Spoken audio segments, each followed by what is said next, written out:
আসসালামু আলাইকুম সম্মানিত এসএসসি ২৬ ব্যাচের শিক্ষার্থীরা। আজকে কিন্তু আমরা তোমাদের সামনে একটি গুরুত্বপূর্ণ ক্লাস নিয়ে কিন্তু হাজির হয়েছি। কারণ এই ক্লাসে হচ্ছে আমরা আমাদের যে বিষয়টি আছে অর্থাৎ সাধারণ বিজ্ঞান বিষয়ের আমরা রোড টু মিশন 100 সাজেশন নিয়ে তোমাদের সামনে হাজির হয়েছি। এই সাজেশনটি কিন্তু মূলত আমাদের বিগত বছরের যে বোর্ড প্রশ্নগুলো রয়েছে বা বিগত বছরের বিভিন্ন স্কুলে বলো যে গুরুত্বপূর্ণ প্রশ্নগুলো রয়েছে বিভিন্নভাবে বারবার এসেছে সেই সকল প্রশ্নগুলো নিয়ে কিন্তু আমরা আমাদের এই সাজেশনটাকে সাজিয়েছি। তো যেগুলো থেকে ইনশাআল্লাহ আমাদের এসএসসি পরীক্ষাতে শতভাগ কমন পাওয়ার নিশ্চয়তা থাকবে। আচ্ছা, এই অধ্যায় যদি আমরা শুরুতে যদি অধ্যায়গুলো নিয়ে আলোচনা করি যে কোন কোন অধ্যায়গুলো হচ্ছে আমাদের এই এই এসএসসি পরীক্ষার জন্য খুবই গুরুত্বপূর্ণ, সেই ক্ষেত্রে আমরা বলতে পারি কি আমরা যদি একটু মানবন্টন নিয়ে শুরুতে যদি আমরা একটু কথা বলি, আমরা জানি আমাদের এই বিজ্ঞান বিষয়ের যে লিখিত অংশটা আছে সেই অংশের মধ্যে হচ্ছে দুইটা ভাগ থাকবে। কি প্রথমে যে ভাগটা থাকবে সেই ভাগে হচ্ছে সেই ভাগে হচ্ছে আমাদের এখানে বলতে পারি হচ্ছে 20 নাম্বারের হচ্ছে প্রশ্ন থাকবে। আমাদের 20 নাম্বারের হচ্ছে সংক্ষিপ্ত প্রশ্ন থাকবে। আমাদের এই সাধারণ বিজ্ঞানে হচ্ছে লিখিত অংশের শুরুতে আমাদের 20 নাম্বারের হচ্ছে সংক্ষিপ্ত অংশ থাকবে। এখানে হচ্ছে আমাদের টোটাল হচ্ছে 15টা প্রশ্ন থাকবে, যেখানের মধ্যে থেকে আমাদেরকে উত্তর করতে হবে হচ্ছে 10টি প্রশ্নের। ঠিক আছে, এখানে হচ্ছে টোটাল 15টা প্রশ্ন থাকবে। প্রতিটা অধ্যায় থেকে বলতে পারো হচ্ছে ন্যূনতম প্রায় 2টো করে প্রশ্ন পাওয়ার খুবই সম্ভাবনা আছে, কারণ যেহেতু আমাদের এইবার আমাদের শর্ট সিলেবাসে বা সংক্ষিপ্ত সিলেবাসে আমাদের অধ্যায় আছে 6টি, তাহলে এই 6টি অধ্যায় থেকে মোট 15টি প্রশ্ন আসবে। তো সেই ক্ষেত্রে হচ্ছে বেশি সম্ভাবনা আছে যে প্রতিটা অধ্যায় থেকে 2টি করে প্রশ্ন আসবে। এছাড়া হচ্ছে বিভিন্ন আরও কিছু অধ্যায় থেকে 3টা করে প্রশ্ন আসার সম্ভাবনা রয়েছে। আচ্ছা, তো প্রথমে আমাদের যেটা আছে সেটা হচ্ছে সংক্ষিপ্ত প্রশ্ন আসবে 20টা। এখানে সংক্ষিপ্ত সিলেবাস অনুসারে 15টি সংক্ষিপ্ত প্রশ্ন আসবে, যেটা বললাম একটু আগে, যার মধ্যে থেকে আমাদেরকে 10টি প্রশ্নের উত্তর দিতে হবে। আর প্রতিটি প্রশ্নের মান থাকবে হচ্ছে 2 নাম্বার করে। তার মানে কিন্তু এটা আমরা বলতে পারি হচ্ছে একদম এমসিকিউ টাইপ কিন্তু আমাদের এই প্রশ্নগুলো হবে না, বা আমরা এটাকে এক কথায় প্রকাশও বলতে পারি না। এটাকে যদি আমাদেরকে তুলনা করতে হয় সেক্ষেত্রে কিন্তু আমরা বলতে পারি হচ্ছে আমাদের যে সৃজনশীল অংশটা আছে বা সৃজনশীল প্রশ্নের আমাদের যে 2 নাম্বার প্রশ্নটা থাকে বা ক্ষয়ের যে প্রশ্নটা থাকে, আমরা বলতে পারি হচ্ছে কিছুটা তার সাথে হচ্ছে আমরা এটাকে সাদৃশ্যপূর্ণ বলতে পারি আর কি, বা মিল বলতে পারি যে এরকম টাইপের বা ওরকম একটু সংক্ষিপ্ত বর্ণনামূলক আমাদের প্রশ্ন আসতে পারে, যেহেতু আমাদের এই প্রশ্নের মান হচ্ছে 2 নম্বর করে। ঠিক আছে, তো সেই ক্ষেত্রে কিন্তু আমরা বলতেই পারি যে আমাদের এই প্রশ্নগুলো এক কথায় প্রকাশ হওয়ার সম্ভাবনা খুবই কম। আচ্ছা, আমাদের এর পরবর্তী টাইপ যেটা আছে সেটা হচ্ছে আমাদের কি আছে, আমাদের পরবর্তী টাইপে হচ্ছে হচ্ছে আমাদের সৃজনশীল অংশটা আছে। ঠিক আছে, আমাদের সৃজনশীল অংশটা আছে যে আমাদের সৃজনশীল অংশে কি আমরা জানি হচ্ছে আমাদের এই বিজ্ঞান বিষয় হচ্ছে টোটাল আমাদের সৃজনশীল অংশের মান থাকবে হচ্ছে 50 নম্বরের। ঠিক আছে, 50 নম্বরের, যার মধ্যে আমাদের সৃজনশীল প্রশ্ন আসবে কয়টা, আমাদের প্রশ্ন আসবে হচ্ছে 8টা, অর্থাৎ টোটাল 6টা আমাদের যে অধ্যায় আছে এই টোটাল 6টা অধ্যায় থেকে 8টা প্রশ্ন আসবে। আর যার মধ্যে থেকে আমাদেরকে শুধুমাত্র 5টা প্রশ্নের উত্তর দিতে হবে। 8টার মধ্যে আমাদেরকে শুধুমাত্র কয়টা উত্তর দিতে হবে, 5টা প্রশ্নের উত্তর দিতে হবে। ঠিক আছে, আচ্ছা, আর প্রতিটি প্রশ্নের মান 10, এটা তো আমরা সবাই জানি। সৃজনশীল প্রশ্ন যেগুলো, এখানে টোটাল এই 10 নাম্বারের মধ্যে হচ্ছে 4টা প্রশ্ন আসবে। প্রথম প্রশ্নের মান 1, এর পরেরটা 2 নাম্বার, এর পরেরটা 3 নাম্বার, আর সবার শেষে যে প্রশ্নটা হবে সেটা হচ্ছে 4 নাম্বার। তো সৃজনশীলের গঠন সম্পর্কে তো আমাদের আর কোনো কিছু জানা বাকি নেই, আমরা সবই জানি মোটামুটি। আচ্ছা, তো অধ্যায় নিয়ে যদি আমরা আলোচনা করি, আমাদের যে 6টা অধ্যায় থাকবে কি আমাদের প্রথম অধ্যায় থাকবে উন্নততর জীবনধারা, এরপরে দ্বিতীয় অধ্যায় থাকবে জীবনের জন্য পানি, এরপরে তৃতীয় অধ্যায় থাকবে হৃদযন্ত্রের যত কথা এবং অন্যান্য, অর্থাৎ এখানে হচ্ছে রক্ত, হৃৎপিণ্ড, এগুলো নিয়ে আলোচনা থাকবে। এরপরে হচ্ছে আমাদের তৃতীয় অধ্যায় বললাম, এরপরে থাকবে হচ্ছে আমাদের সপ্তম অধ্যায়, অর্থাৎ যে অম্ল, ক্ষারক এবং লবণের ব্যবহার, ওই অ্যাসিড, ক্ষার, লবণের কিছু অল্প বিক্রিয়া বলতে পারো, বেশিরভাগ হচ্ছে বর্ণনা, অ্যাসিডের ব্যবহার, লবণের ব্যবহার, ওই অধ্যায়টা থাকবে। এরপরে হচ্ছে আমাদের দশম অধ্যায়টা আছে যে আমাদের যে বল নির্ণয়ের বা বলের মান নির্ণয়ের যে অধ্যায়টা, সেটা হচ্ছে আমাদের এই দশম অধ্যায়টা থাকবে। এরপর হচ্ছে একাদশ থাকবে হচ্ছে প্রাত্যহিক জীবনের তড়িৎ, মানে হচ্ছে আমাদের বিদ্যুৎ নিয়ে হচ্ছে যে অধ্যায়টা আমরা সবার শেষে আছে, যে বিদ্যুৎ বিল নির্ণয়ের যে অঙ্কগুলো আছে ওই অধ্যায়। এই টোটাল হচ্ছে আমাদের 6টা অধ্যায় থাকবে। আচ্ছা, যদি প্রশ্ন সংখ্যা নিয়ে আমরা আলোচনা করি, প্রথম অধ্যায় থেকে খুব বেশি সম্ভাবনা আছে 2টা প্রশ্ন আসবে, যেহেতু প্রথম অধ্যায়টা বেশ বড়। আর সেই ক্ষেত্রে বেশ বড় আছে, এছাড়া এখানে প্রশ্ন করার অনেক ধরনের টপিক রয়েছে, তো বেশি সম্ভাবনা আছে হচ্ছে প্রথম অধ্যায় থেকে 2টা প্রশ্ন আসবে। দ্বিতীয় অধ্যায়টা তুলনামূলক সহজ, তো যার কারণে হচ্ছে দ্বিতীয় অধ্যায় থেকে সম্ভাবনা আছে একটি প্রশ্ন আসার, কারণ আমরা বর্তমানে দেখছি যে আমাদের প্রশ্ন পদ্ধতি কিন্তু বেশ, বা প্রশ্নের যেই মানটা বা বলতে পারো গতানুগতিক প্রশ্ন ধারাটা কিন্তু একটু পরিবর্তন হচ্ছে বর্তমানে আমরা দেখছি হচ্ছে বেশ স্ট্যান্ডার্ড প্রশ্ন হচ্ছে, বা একটু সহজ কঠিন প্রশ্ন একটু মিক্স আকারে থাকছে। ঠিক আছে, আচ্ছা এরপরে হচ্ছে যে তৃতীয় অধ্যায়টা আছে আমাদের, যে হৃদযন্ত্রের যত কথা, ওই অধ্যায় থেকে একটি বা দুটি প্রশ্ন আসার সম্ভাবনা রয়েছে। ঠিক আছে, এই অধ্যায় থেকে হচ্ছে তৃতীয় অধ্যায় থেকে একটি বা দুটি প্রশ্ন আসার সম্ভাবনা রয়েছে। হ্যাঁ, এরপর হচ্ছে আমাদের সপ্তম অধ্যায় আছে, অর্থাৎ অম্ল, ক্ষার এবং লবণের ব্যবহার। এই অধ্যায় থেকে বেশি সম্ভাবনা আছে একটি প্রশ্ন আসার। ঠিক আছে, আর দুটি আসার সম্ভাবনা তুলনামূলক কম আছে, আসতেও পারে বাট তুলনামূলক সম্ভাবনা কম আছে। আচ্ছা, এরপরে আমাদের দশম অধ্যায় যেটা আছে, সেই অধ্যায় থেকে বলতে পারো হচ্ছে আমাদের একটি প্রশ্ন আসবে, আর আমাদের সবার শেষের যে অধ্যায়টা আছে 11 অধ্যায়, ওখান থেকে হচ্ছে একটি অথবা দুটি প্রশ্ন আসবে। আমাদের একাদশ অধ্যায় যেটা আছে একদম শেষে, প্রাত্যহিক জীবনে তড়িৎ, ওই অধ্যায় থেকে আমাদের একটি বা দুটি প্রশ্ন আসতে পারে।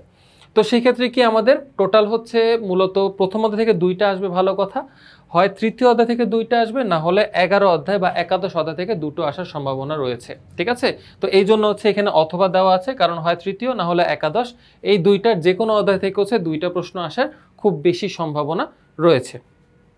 আচ্ছা, আর আমাদের উত্তর করতে হবে হচ্ছে যে কোনো 5টি প্রশ্ন, বাকি 3টি প্রশ্ন তো আর আমাদের উত্তর করতে হবে না। আচ্ছা, এখন হচ্ছে এক একজনের প্রত্যাশা এক এক রকম থাকে, বা এক একজনের টার্গেট এক এক রকম থাকে। যেহেতু বর্তমানে হচ্ছে প্রশ্নের প্যাটার্ন বলো বা হচ্ছে প্রশ্নের মান বলো সবই একটু পরিবর্তন হচ্ছে, বা খাতা দেখার ধরনও পরিবর্তন হচ্ছে, তো যাদের হচ্ছে বিভিন্ন প্রত্যাশা হচ্ছে মনে করো পাশ করার মতো, মনে করো হচ্ছে যে সারা বছর খুব একটা পড়াশোনা হয়নি, তো শেষ সময়ে তারা এখন আসছে হচ্ছে যে তারা একটু চাচ্ছে যে শেষ সময় যেন একটু পড়ে মোটামুটি পাস করে যেতে পারে, বা তুলনামূলক যেন একটু একদম খারাপ করা থেকে যেন একটু ভালো করে যেতে পারে পরীক্ষায়। তো এরকম যাদের টার্গেট আছে তাদের ক্ষেত্রে হচ্ছে সাজেশনটা থাকবে, তারা হচ্ছে যেন প্রথম অধ্যায়, তৃতীয় অধ্যায়, সপ্তম অধ্যায়, এই 3টা অধ্যায় যেন খুব ভালো করে কমপ্লিট করে ফেলে। যেহেতু আমাদের 5টা প্রশ্নের অ্যান্সার দিতে হবে, তো আমাদের অধিকাংশ সম্ভাবনা আছে যে এখান থেকে হচ্ছে আমরা মানে কমপক্ষে 4টি থেকে 5টি প্রশ্ন পাবো। ঠিক আছে, তো যাদের শুধুমাত্র পাস করার চিন্তা আছে, বা কোনোমাত্র জাস্ট কোনো রকম একটু ভালো রেজাল্ট করতে পারলেই হলো, তো ভালো রেজাল্ট না, কোনো রকম একটা রেজাল্ট করতে পারলেই হলো, তো সেই ক্ষেত্রে তাদের জন্য আমি বলবো হচ্ছে যে 1, 3, 7 এই 3টি অধ্যায় একটু ভালো করে পড়বো। যেহেতু আমাদের হাতে এখনো যা সময় আছে, এই সময়টাতে আমরা যদি চাই এই 3টা অধ্যায় আমরা যথেষ্ট ভালো একটা প্রিপারেশন নিতে পারবো। ঠিক আছে, আচ্ছা, যাদের টার্গেট বলতে পারো হচ্ছে যে এসএসসি পরীক্ষায় এ গ্রেড বা বি গ্রেড পেলে তাদের চলবে, একদম ফেল করার চেয়ে বা শুধুমাত্র পাস করার চেয়ে তাদের হচ্ছে এ বি টার্গেট আছে, তাদের ক্ষেত্রে আমার সাজেশন থাকবে হচ্ছে প্রথম অধ্যায়, তৃতীয় অধ্যায়, সপ্তম আর একাদশ, এই 4টা অধ্যায়টা থেকে ভালোভাবে যদি কেউ প্রিপারেশন নিয়ে যায়, তাহলে আমরা বলতে পারি হচ্ছে যে সে ওই পরীক্ষায় 100 মার্কের মধ্যে 80 মার্ক সে ভালো মতন কমন পাবে বলা যায়। ঠিক আছে, যে সে কেউ যদি এই 4টা অধ্যায় ভালো করে পড়ে যায়, সে কিন্তু ওই 100 মার্কের মধ্যে বলতে পারি আমরা প্রায় 80 মার্কে সে কমন পাবে। তো তার ক্ষেত্রে হচ্ছে প্রিপারেশনটা বেশ ভালো হবে এ বা বি যাদের টার্গেট তাদের জন্য। যাদের টার্গেট হচ্ছে এ প্লাস পাওয়া, মানে তাদের টার্গেট 100তে 100 না পেলেও আমার যেন নাম্বারটা 80-র নিচে না নামে, বা 80 থেকে 90-এর মধ্যে যেন আমাদের এই নাম্বারটা যেন থাকে। যদি কারোর টার্গেটটা যদি এমন হয় যে না, বিজ্ঞানে আমার 100 দরকার নেই, আমি কোনো রকম হচ্ছে যদি 90 পেতে পারি আমার জন্য হয়ে যাচ্ছে। আচ্ছা, যদি টার্গেট এরকম থাকে তাহলে তাদের জন্য 5টা অধ্যায়ের সাজেশন থাকবে।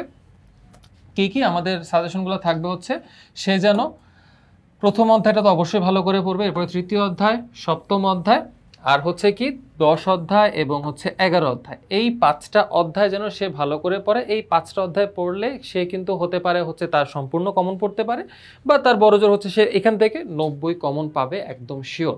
এখান থেকে সে 90-এর কমন একদম শিওরলি সে পাবে। ঠিক আছে, আচ্ছা, আর যাদের হচ্ছে টার্গেট 100তে 100, যাদের টার্গেট 100তে 100 তাদের তো আসলে সাজেশন খুব একটা দরকার নেই, তাও আমি একটা বলে যাই যে সাজেশন হচ্ছে মূলত সবগুলো অধ্যায় 100তে 100 যাদের সাজেশন, সে তো আর অবশ্যই কোনো অধ্যায় সে ছেড়ে যাবে না বা স্কিপ করবে না অবশ্যই, কারণ তার টার্গেটই হচ্ছে 100তে 100 পাওয়া, সে একটা নাম্বারও ছাড় দিবে না। তো এরকম যারা আছে তাদেরকে অবশ্যই সাজেশন থাকবে যে সবগুলো অধ্যায় পড়ে যেতে, কারণ হচ্ছে আমাদের সৃজনশীলে আমাদের 5টা প্রশ্ন উত্তর করতে হবে ঠিক, কিন্তু আমাদের এখানে সংক্ষিপ্ত প্রশ্ন রয়েছে 10টা, আমাদেরকে উত্তর করতে হবে 20 মার্কের জন্য। আবার আমাদের হচ্ছে এমসিকিউ রয়েছে 30 মার্কের। তো এইগুলোর জন্য কিন্তু আমাদের স্কিপ করার কোনো সুযোগ নেই। যদি কেউ 100তে 100 চায়, যদি কারো 100 প্রয়োজন না পড়ে, সেই ক্ষেত্রে তাদের জন্য স্কিপ করার সম্ভাবনা রয়েছে। কিন্তু কেউ যদি 100তে 100 চায়, তাদের জন্য কি, তার সৃজনশীলের জন্য সে স্কিপ করতে পারে কোনো একটা অধ্যায় অবশ্যই, কারণ 5টা প্রশ্ন উত্তর করতে হবে। সে যদি এই 6টার মধ্যে থেকে যদি কোনো 5টা অধ্যায় সে পড়ে যায়, অবশ্যই সে ওখান থেকে হচ্ছে 8টার মধ্যে সে 6টা থেকে 7টা সৃজনশীল সে কমন পাবে। তার মানে কি, সে একটা স্কিপ করতে পারে, কিন্তু শুধুমাত্র সৃজনশীল প্রশ্নের ক্ষেত্রে। যদি কাউকে 30-এ 30 পেতে হয়, বা আমাদের সংক্ষিপ্ত প্রশ্নে যদি 20-এ 20 পেতে হয়, তাদেরকে অবশ্যই প্রত্যেকটা অধ্যায় ভালোভাবে ধারণা নিয়ে যেতে হবে। কারণ যেহেতু আমরা, যেটা আমি শুরুতেই বলেছি, যে আমাদের কিন্তু গতানুগতিক প্রশ্নের ধারার যে মানটা ছিল এত বছর, সেটা কিন্তু একটু পরিবর্তন আসছে, বা আমাদের হচ্ছে পরীক্ষার খাতা দেখারও একটু পরিবর্তন আসছে। তো এখানে অবশ্যই 100তে 100 পাওয়াটা অতটা সহজ হবে না, কিন্তু অসম্ভবও হবে না, যদি আমরা আমাদের প্রিপারেশনটা ঠিকভাবে নিতে পারি। ঠিক আছে, যদি আমরা প্রিপারেশনটা ঠিক থাকে, তাহলে কিন্তু 100তে 100 পাওয়া অসম্ভব কোনো কিছু না, অবশ্যই সম্ভব। ঠিক আছে, তো আমি বলবো হচ্ছে সবগুলো অধ্যায় আমরা একটু ভালোভাবে পড়লেই কিন্তু আমরা 100তে 100, বা আমি শিওরলি বলতে পারবো, যদি কেউ প্রত্যেকটা বা এই রোড টু মিশন 100 সাজেশনটা যদি কেউ ফলো করে যায়, সে 100তে 90+ তোলাটা তার জন্য খুব কঠিন কিছু হবে না, যদি সে ঠিকভাবে পড়ে যায়। ঠিক আছে, আচ্ছা, এখন কথা হচ্ছে যে যদি মনে করো কারোর এখনো সিলেবাস খুব একটা শুরু করা হয়নি, বা সে ভাবছে হচ্ছে যে এখন যে 6 মাস আছে বা 5 মাস সময়টা আছে, এই সময়টার মধ্যে সে বিজ্ঞানটাকে শেষ করতে যাচ্ছে। আচ্ছা, সেই ক্ষেত্রে হচ্ছে আমি বলবো হচ্ছে প্রথম অধ্যায়টা থেকে শুরু করতে। এই অধ্যায় থেকে যেহেতু প্রশ্ন বেশি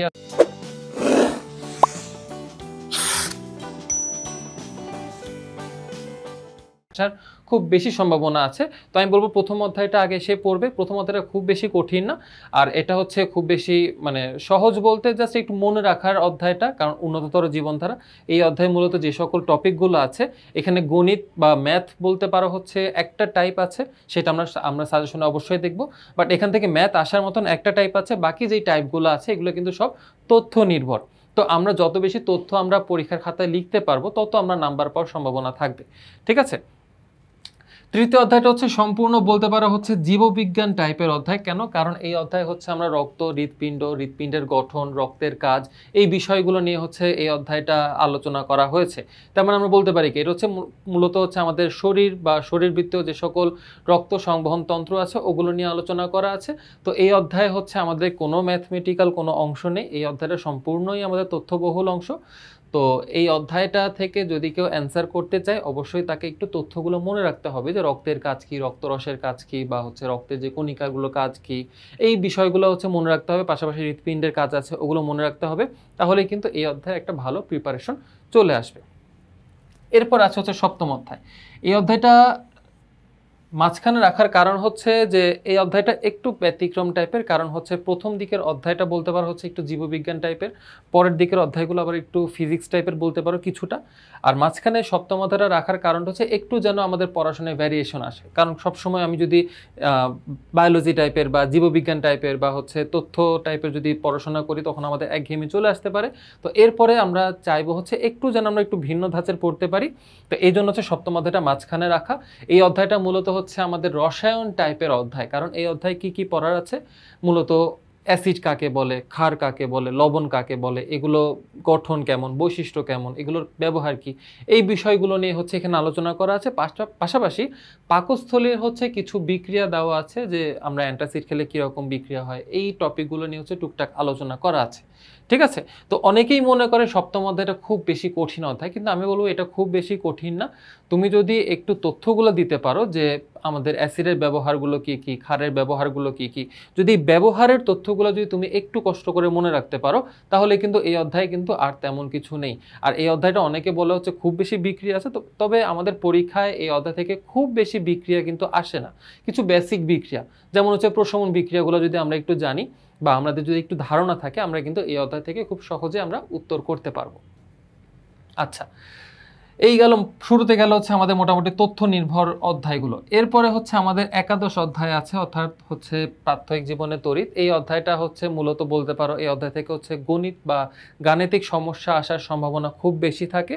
এই অধ্যায়ে হচ্ছে আমাদের বিদ্যুৎ বিল নির্ণয়ের যে অঙ্কগুলো আছে ওগুলো আসার সম্ভাবনা থাকে। পাশাপাশি হচ্ছে তড়িৎ বিশ্লেষণের যে টপিকগুলো আছে এগুলো হচ্ছে আসতে পারে, যদিও তড়িৎ বিশ্লেষণ থেকে তুলনামূলক কম আসে, তবে আসে না বিষয়টা কিন্তু তা না, আসে বাট তুলনামূলক কম আসে। মনে করো 8টা বোর্ডের মধ্যে 5টা বোর্ডে যদি অঙ্ক আসে বা 6টা বোর্ডে অঙ্ক আসলে বাকি যে 2টা বোর্ড আছে ওই অধ্যায়ে কিন্তু ওই বোর্ডে কিন্তু আমাদের এখানে তড়িৎ বিশ্লেষণ থেকে প্রশ্ন আসে। ঠিক আছে, তার মানে বলতে পারি হচ্ছে প্রায় 60-70% ম্যাথ আসে এই অধ্যায় থেকে, বাকি 30% কিন্তু তড়িৎ বিশ্লেষণ থেকে প্রশ্ন আসে।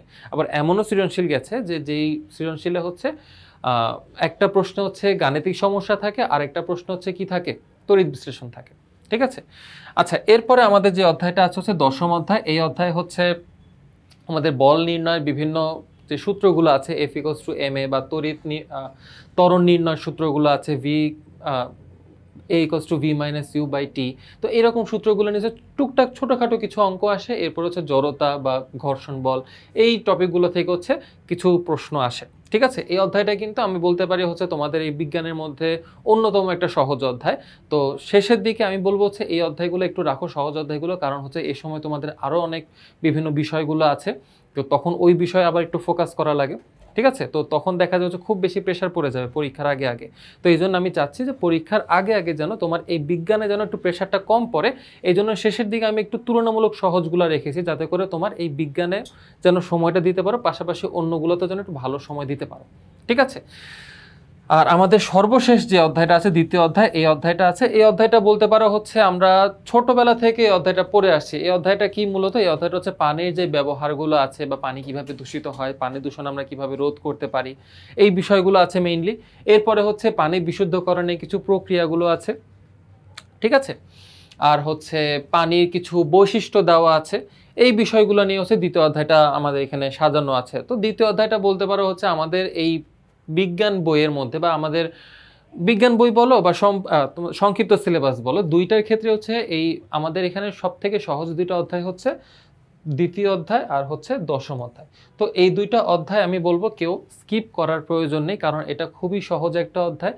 সবাই আমি বলবো হচ্ছে যে এই দুইটা অধ্যায় যেন একটু পড়ে যায়, কারণ এই দুইটা অধ্যায় থেকে দুইটা সৃজনশীল আসার সম্ভাবনা খুব বেশি রয়েছে। অন্ততপক্ষে দুইটা সৃজনশীল কিন্তু এখান থেকে আসবে। তো এখান থেকে দুইটা যদি চলে আসে আর বাকিগুলা থেকে যদি কেউ একটা বা দুইটা অধ্যায় যদি কেউ কমপ্লিট করে থাকে, তাহলে কিন্তু তার জন্য পরীক্ষাটা খুব সহজ হয়ে যাবে। সে কিন্তু খুব সহজে ভালোভাবে সে অ্যান্সার করে আসতে পারবে।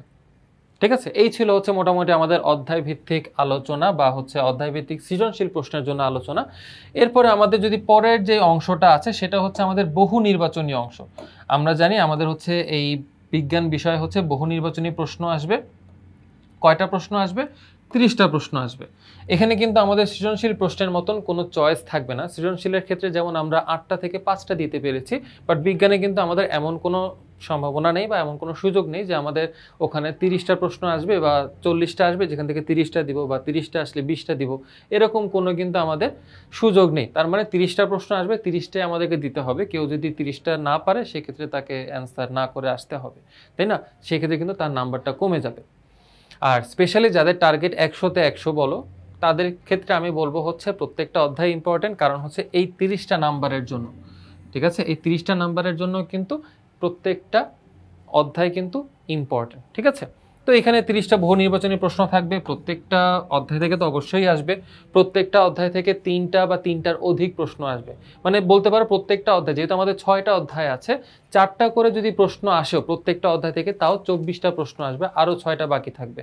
তো বলতে পারো যদি আমরা গড় করি, আমরা বলতে পারি হচ্ছে প্রত্যেকটা অধ্যায় থেকে 5টা করে প্রশ্ন আসার সম্ভাবনা আছে। তার মানে তুমি যদি কোনো একটা অধ্যায় স্কিপ করো, তুমি স্কিপ করো, তাহলে কিন্তু তোমার কি এমসিকিউর 5 নাম্বারের মধ্যে ঘাটতি হবে। কারণ আমাদের যেহেতু 6টা অধ্যায়, 5টা করে যদি প্রশ্ন আসে, আমাদের 30টা প্রশ্ন চলে আসবে। এটা জাস্ট একটা কথার কথা বলছে, যদি 5টা করে প্রশ্ন আসে, তার মানে কেউ যদি একটা অধ্যায় স্কিপ করে, তাহলে তার এই এমসিকিউর ক্ষেত্রে 5 নাম্বারের ঘাটতি হতে পারে।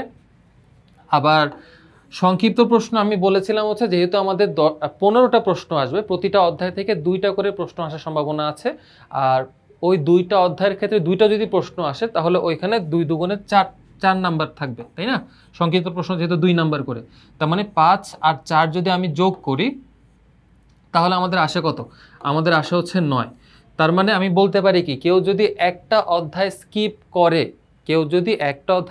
করে, আর অধ্যায়টা যদি খুব বেশি গুরুত্বপূর্ণ হয় তাহলে কিন্তু তার 10 নাম্বারের ঘাটতি পড়ে যেতে পারে।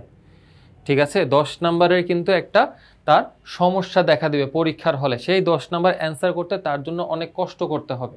তার মানে 10 নাম্বার কিন্তু অবশ্যই কোনো কম না, কারণ আমাদের সিলেবাস যেহেতু সংক্ষিপ্ত, তো আমাদের পরীক্ষাতে কিন্তু আমরা কোনো চ্যাপ্টারে কিন্তু আমরা স্কিপ করতে পারবো না। কেন? কারণ প্রতিটা অধ্যায় কিন্তু আমাদের খুবই গুরুত্বপূর্ণ, প্রত্যেকটা অধ্যায় আমাদের গুরুত্বপূর্ণ। ঠিক আছে, প্রত্যেকটা অধ্যায় থেকে আমরা বলতে পারি প্রায় 15 নাম্বার করে আমাদের আসবে প্রতিটা অধ্যায় থেকে, যদি আমরা অ্যাভারেজ করে বলি। ঠিক আছে, প্রতিটা অধ্যায় থেকে 15 থেকে 16 নাম্বার করে আসবে। তার মানে কি? তার মানে কিন্তু আমাদের এটা খুবই খুবই গুরুত্বপূর্ণ। তার মানে প্রতিটা অধ্যায়, মানে আমি বলবো হচ্ছে যে যারা 100-তে 100 টার্গেট না, তারাও প্রতিটা অধ্যায় পড়বো, কিন্তু মানে প্রতিটা অধ্যায় পড়বো, যদি অ্যান্সার না করি না করলাম, কিন্তু আমাদের যেন আইডিয়া থাকে, সংক্ষিপ্ত প্রশ্ন যদি আসেও আমাদের যেন বসে থাকতে না হয়, আমরা যেন টুকটাক কিছু একটা লিখে দিতে পারি।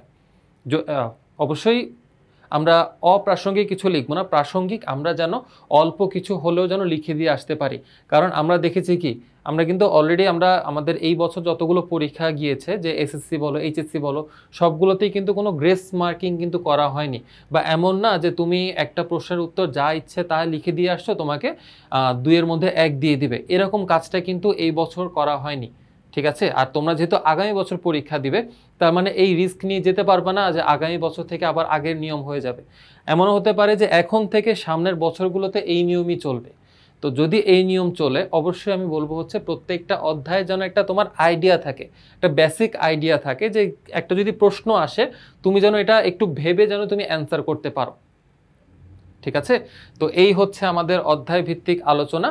ইনশাল্লাহ আমরা পরবর্তী টাইপে হচ্ছে আমরা আমাদের যেই অধ্যায়ের মধ্যে যে সৃজনশীল প্রশ্নগুলো বলো বা সংক্ষিপ্ত প্রশ্নগুলো বলো, এইগুলো নিয়ে হচ্ছে আমরা আলোচনা করব। তাহলে সেই পর্যন্ত সবাই ভালো থাকবেন, সুস্থ থাকবেন। আল্লাহ হাফেজ।